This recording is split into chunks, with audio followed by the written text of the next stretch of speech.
The Joseon Dynasty, one of the most enduring monarchies in East Asian history, ruled Korea from 1392 to 1897. Known for its strict Confucian social order, the dynasty prized hierarchy, loyalty, and most of all, chastity, especially among women. Adultery, even when suspected or falsely accused, was not simply considered a moral failing. It was treated as a violation against the state, the family, and the sacred structure of society. But while history remembers Joseon for its scholarship, art, and innovation, hidden beneath the royal records lies something far darker: how women were publicly humiliated, tortured, and sometimes buried alive for so-called crimes of morality. The social framework of the Joseon era placed women at the bottom of an unforgiving ladder. Their bodies were property of their fathers, then their husbands, and finally their sons. Female virtue was synonymous with obedience, silence, and above all, purity. If a woman strayed, even if coerced or raped, she was no longer seen as human. She became shame incarnate, and that shame needed to be erased. One of the most haunting punishments recorded during this era was partial live burial, also known as sangin, literally meaning buried in the ground. Women who were caught, or even suspected, of adultery were often sentenced to a grim public ceremony, dragged into the village square. Their upper bodies were stripped, their hair was shaved, and wooden plaques bearing their names and crimes were hung from their necks.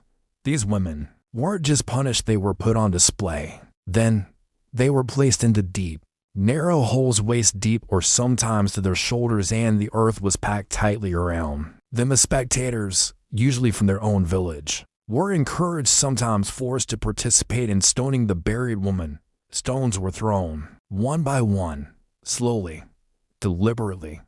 The crowd would grow, fueled by fear, shame, and a desire to show loyalty to the moral code of the dynasty. It wasn't always a death sentence, at least not technically. If the family of the accused begged for mercy or paid a hefty bribe, the punishment might be symbolically carried out, then stop just before death. But in most cases, the community let the stones fall until the screaming stopped. In the annals of the Joseon Dynasty, detailed court records show dozens of such cases. In one case from 1421, a woman named Okehwa was accused of sleeping with a married nobleman. Though the man denied it and no physical evidence existed, she was sentenced to public shame and burial.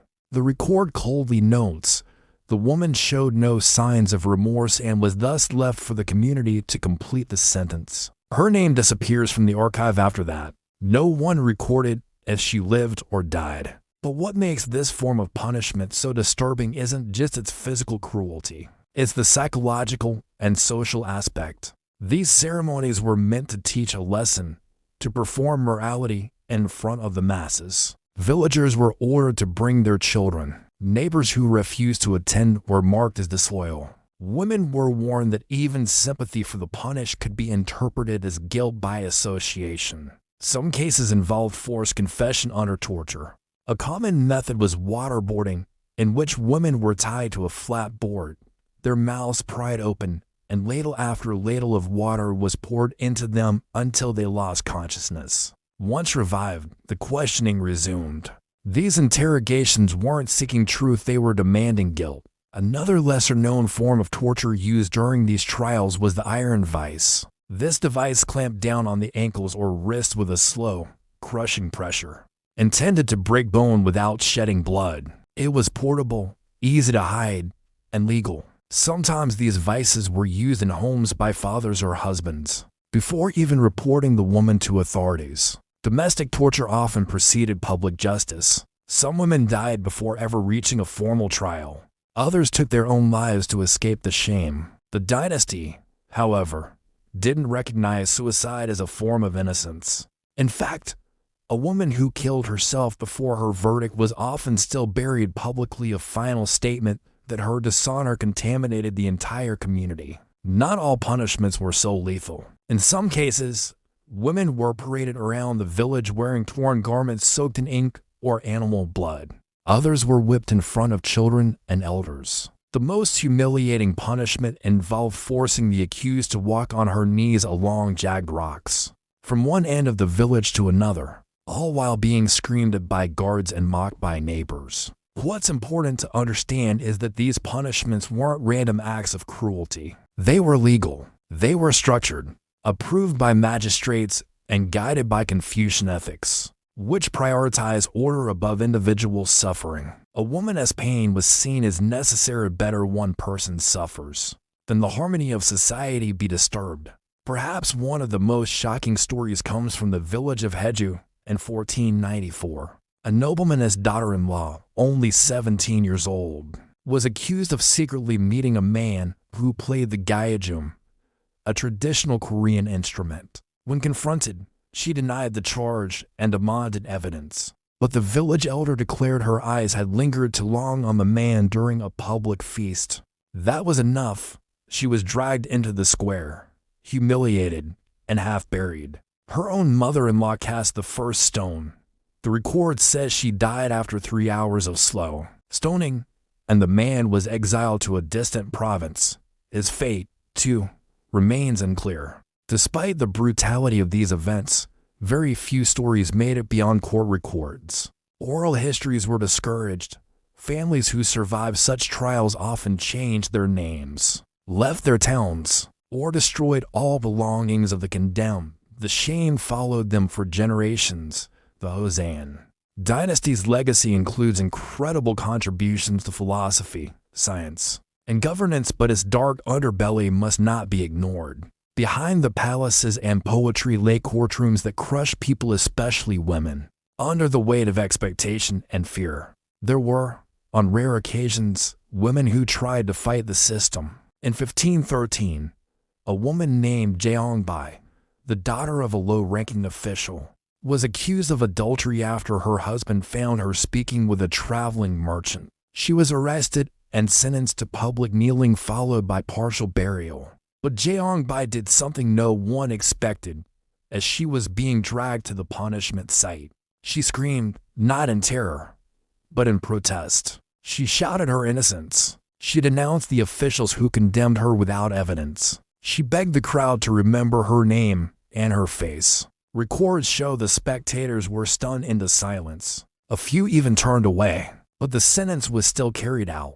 Jeongbi was buried up to her waist, and the first stones were thrown. Yet by some miracle, her father arrived with a written appeal directly from a regional governor, ordering the sentence paused. She was pulled from the earth, bloody and dazed, and her punishment was converted to banishment and isolation. Still, she survived. She later wrote a letter that was preserved in a monastery, in which she described the punishment as a death for the living. But stories like Jeongbi's were rare. The vast majority of women didn't survive. They didn't speak, or if they did, their words were erased. In Joseon Korea, silence wasn't just expected, it was enforced. And yet, ironically, these punishments themselves made more noise than any voice could. They echoed through the lives of families, reshaped the trust between neighbors, and implanted fear so deep that entire generations of women grew up believing their bodies were ticking time bombs. One wrong move, a glance, a word, a whisper, and they could find themselves in the same hole, surrounded by stones and strangers. These justice rituals weren't isolated incidents. They were deeply embedded in Confucian law codes such as the Gyeongguk Daejeon, which provided detailed instructions on how to punish moral crimes. Magistrates were trained to use discretion, but discretion often meant punishing women more harshly than men. A man caught in adultery could sometimes be spared with a fine or short exile. A woman, however, was considered irredeemable. Foreign visitors to Joseon during the 1600s wrote of seeing processions of shame in towns and rural villages. Dutch sailors stranded in Korea in 1653 noted in their journals the strange sight of women being marched through markets with wooden masks strapped to their faces. These face cages were sometimes painted with exaggerated lips or eyes, meant to mock the lust that supposedly led to their downfall. They were symbols of grotesque morality plays staged in the open. Even within royal courts, these customs persisted. In 1722, a concubine accused of tempting a royal cousin was ordered to be buried in a flower garden. Her body was never officially recovered. In fact, many such burials were unmarked, leaving no trace of the woman's life or death.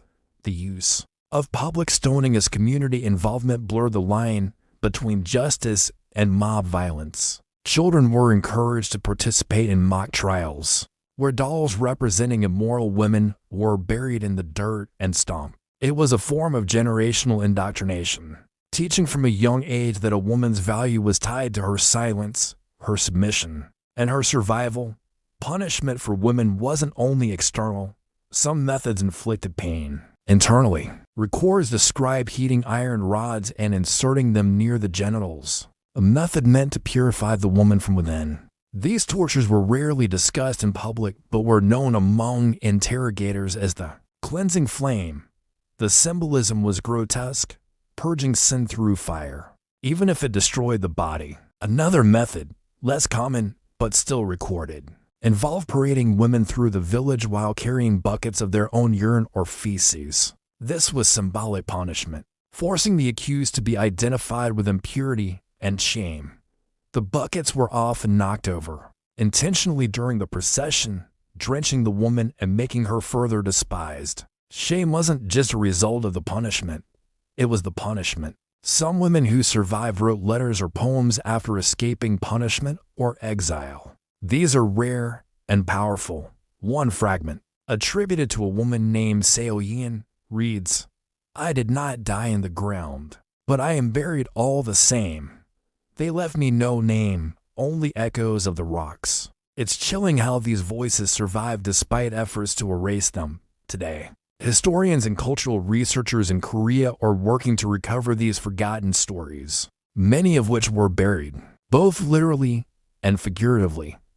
Burial, for the Joseon authorities, was not just a means of execution, it was a metaphor. The goal was to put the shameful woman into the earth, out of sight, where her existence could no longer contaminate the moral order. But that same earth now reveals fragments. Unearthed testimonies, court records, oral tales passed down in whispers.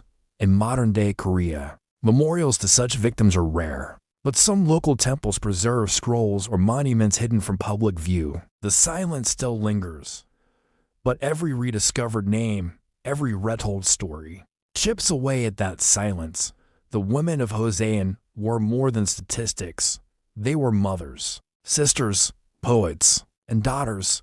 And though they were forced into the earth, their stories have started to rise.